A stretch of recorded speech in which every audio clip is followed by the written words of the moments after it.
Мактаныш эмеспи, мына силерге анда. Лишний, а? Лишний, өзү чөнтөктөн чыккан. Анан мына эмес. Анихасео? Анихасео?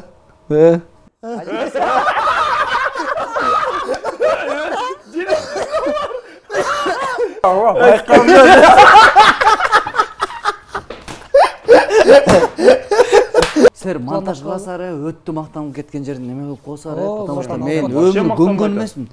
Сен мактанбай атасың, наоборот биз сени чукуп атабыз.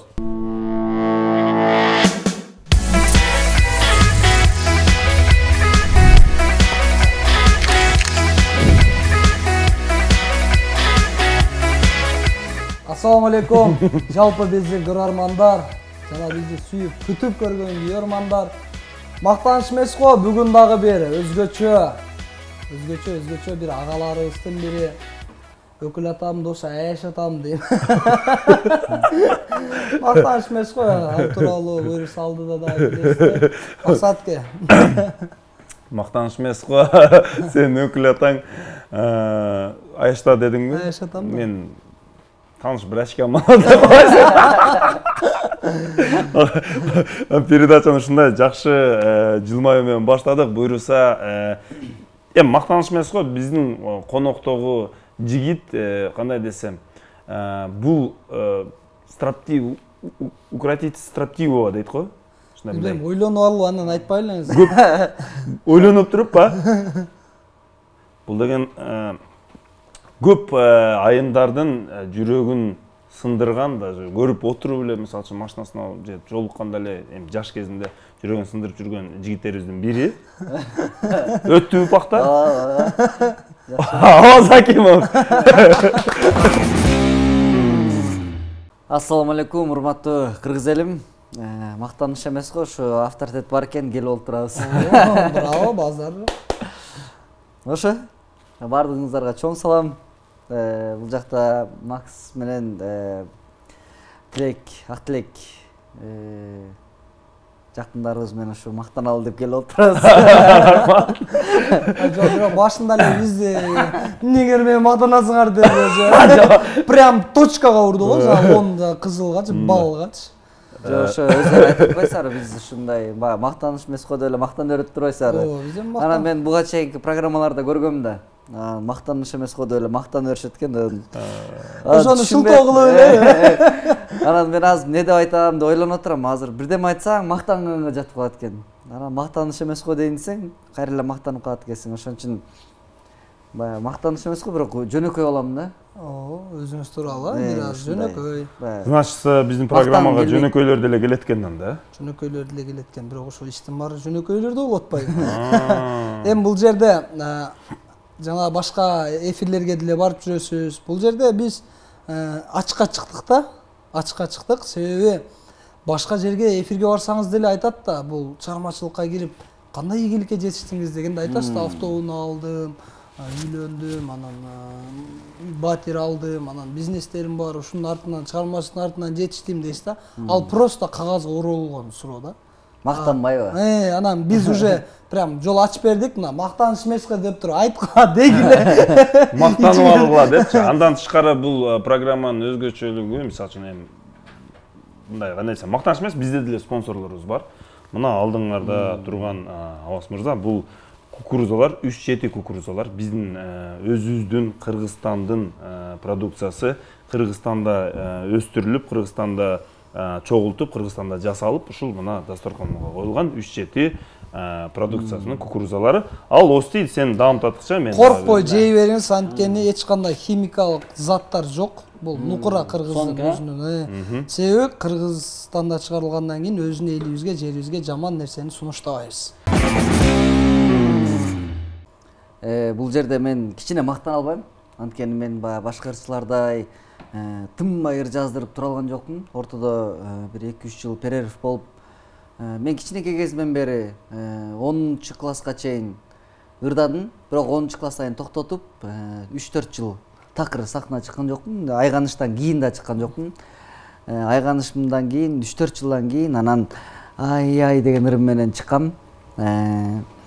Эми баягы кичине чыгармачылыкты түшүнүп баштагандан кийин анан ырларды жазып бир аз иштеп калдык. Бирок ыр жагынан бир аз меники азыраак, бирок ошентсе дагы Кудайга шүгүр, мактаныш эмес го, баягы элге жеткен ырларым бар. Мактаныш эмеспи? Мына силерге анда. Лишний, а? Лишний өз чөнтөктөн чыккан. Анан мына эмес, мына көрдүңөр, мына лишний өзүмө берип атат. Жеке өзүмө ак тилек бөлөсүң деп. Анан ардактан асат бөл дейт, анан асаттын жана бир асаны бар, анан о ити бар, тити бар. Көп берет бир пастале. Биз кыргыздар ушундайбыз го. Бирөө бир $100 иштесе 1000 адам кошулуп калат. Эми негизи Мактаныш деле эмес, мен деле баягы көп жерге барганда действительно кайсы өлкөгө барсам ошол жердин тилинде сүйлөйм. Азыр, например, каяка бир тетиге Кореяга барсам корейче сүйлөй алам. сүйлөңүз анда.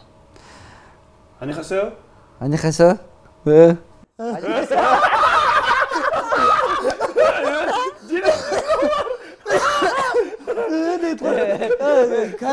Анихасео деген эмне билесиңби? Жок.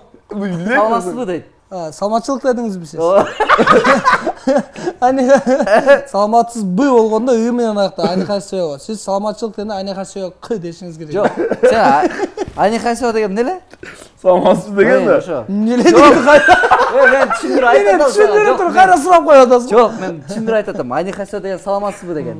Мен анихасео дедим аягында. Саламатчылык дедим. Анихасео дедим. Жок, өзү дейин деди эле. Анихасео?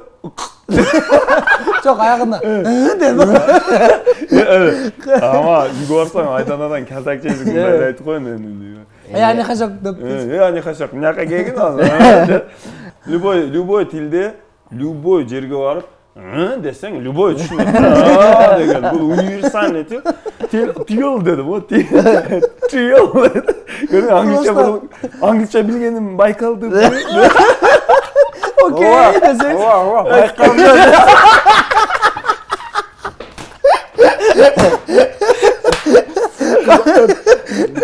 Мына excuse me quoi? Мына excuse me apporter, c'est le roux, $1 et la falsifino, le mandrino. Азыр испанча сүйлөдү, испанча сүйлөдү азыр. Француз. Жок, испанча, Нас үчөөбүз үч тилди билет экенбиз. Бул француз, бул испанча, мен итальянча. Короче, мындай тил билет экенбиз. Мактаныш эмес го, баарыбыз билет экенбиз. Баарыбыз билет экенбиз. Ох, базар жок. Жалаң жана немени бүткөн сөздөр, тоже мукту бүттөр эле. Мукту? Качтан байкап калдыңыз? Ошо баягы котормоңор жакшы болуп атат да.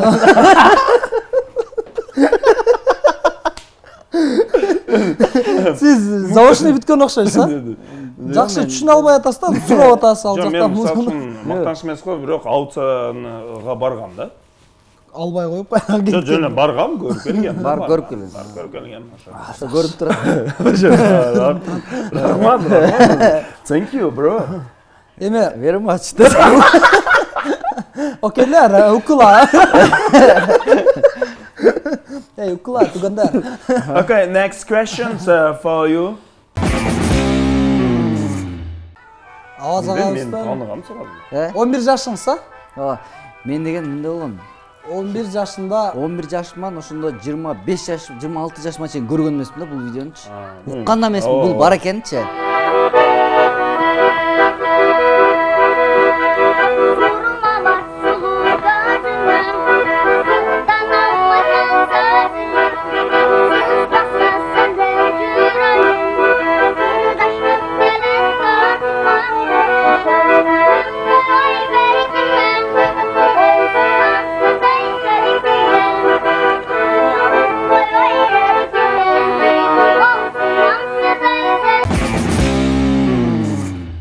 кандай өнөрлөрүңүз, таланттарыңыз бар? Балким легкий атлетиктерсиз. Жок, мен чынында баягы чынында мактана албайм. Көп мактангандан баягы Ооба, сумага караганда нормально мактанып. Мактана албайм, бирок эми жигиттерге ылайыктуу эмне жумуш болсо бардыгын кыла берем. Мен баягы сода жагынбы же адам менен башка мамиле куруу жагынанбы, кыскасы мен өзүмдү баягы ушундай элестетем. Бирөө сүйлөшө албай аткан учурда дагы мен барсам ушу сүйлөшө алам деп уверенный барам да, өзүмө ишенип барам. Ишенич катуу. Ой, ишенич катуу, баягы бирөө менен сүйлөшкөндө бир чечилбей аткан маселе болсо, негедир ушул башка бир эмес экөө барып да чече албай койсо, мен ойлойм да, баягы мен барсам ушу чечилип калчудай сезиле берет да. Балким ошондо ойлоп койм, балким баягы тилин тапканга ушундай өнөрүм бар окшойт депчи. Бирөөнүн тилин таап, жакшы сүйлөшүп, ошо андан сырткары эми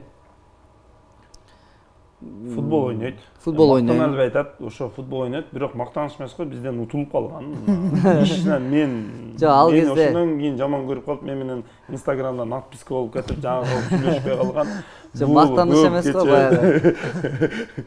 Мактаныш эмес го, бирок баягы подписчигиң миллион болгондон кийин байкой калат экен. Байкой калат экен. Азыр подписчик Мактанып да? Миллион болгондон Да бул жол баштан айтып берген.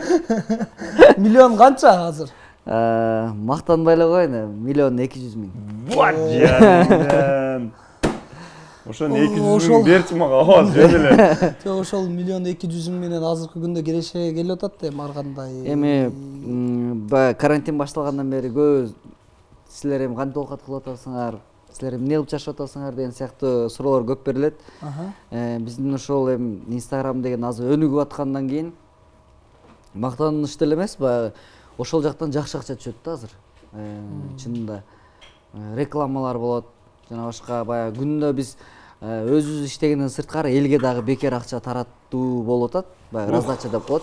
Көрдүң, Мактаныш эмес. Через аваз элге 100 бара. Анан күнүнө 10 000 сомдон ойнотулуп, ушундай сыяктуу элге дагы баягы акча берип, анан ал жактан да өзүбүзгө киреше таап атабыз. Бул эң сонун.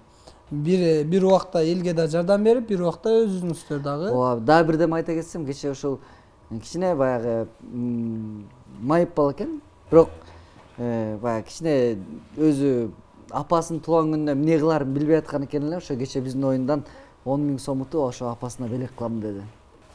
Мен ошол Инстаграмдан эң көп тапкан суммам $4,000 болгон. Ал эми контракт түзгөнсүздөр да бир реклама менен, контракт түзүшүнчө чыгарып беребиз. Бул деген гифт боюнча болгон. Гифтен, ал эми Гифт болсо анда бербейм, көптөгөн күндөр реклама кылып анын эми негизи $4,000 табапсыз. Ал деле мээнеттин артынан да сиз жөн эле монтип коюп анан тапкан жоксуз да. Ошо да таштап койсоң жакшы болот. Мээнет кеткен, мээнет. Гифтке кандай аваз эмне? Аны тартат, аны реклама кылат, спонсор издейт. Силер монтаж кыласары, өттү мактанып кеткен жерин эме кылып коесары, потому что мен өмүр көнгөн эмесмин. Сен мактанбай атасың, наоборот биз сени чукуп атабыз. Элдер жаман ойлоп калбасын деп түшүндүрүп бергенче биз дайым айтабыз.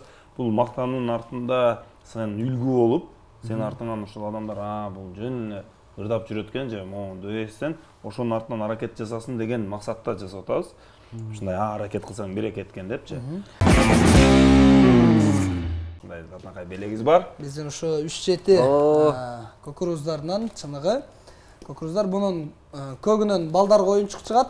Буну сиз жесеңиз болот. Кызылын жеңем жесе, жеңеме кызыл оюнчук, кыздарга оюнчук чыгат. Үйдө оюнчук ойноп эле жатып аткан. Ойноп деп машиналар бар.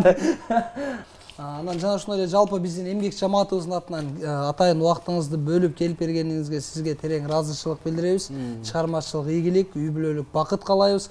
Буюрса сизди дагы да кыргыз шоу бизнесинен көрүп, кыргыз шоу бизнесинде ушундай жаркын, жакшы ырларыңызды, клиптериңизди көрүүнү албетте жараткан Алладан сурап калабыз. Ушул эми келген жалпы ушул элибизге сиздердин эки ооз ыраазычылык сөз. Чоң рахмат. Бүгүнкү күн аябай жакты, чынын айтсам, Ак Тилек, Макс. Бүгүнкүдөй эфир көптөн бери отуруп элек болчумун. Мен азыр ушунчалык кенен, ушунчалык баягы өзүмдү сонун сезип, каткырып, күлүп, баягы мактанып, кааласак баягы тамашалашып, кааласак калп айтып, мындай сонун отурдук да. Мага баягы өзгөчө камераны деле унутуп калган жагым ушундай жакты. Баягы ушунчалык өзүмдү кенен отурганым. Силерге чоң рахмат. Ишиңерге ийгилик. Мен YouTube'дан тынбай көрөм. Сиздер да көрсөңүздөр аябай кызык. Анан белеңерге да чоң рахмат. Кыргызстаныбыз тынчтык болсун. Кудай буйрса мына акырындан жаман оорулордун баардыгы кетип баратат. Кыргызстаныбызда жакшылыктар эле болуп турсун. Рахмат.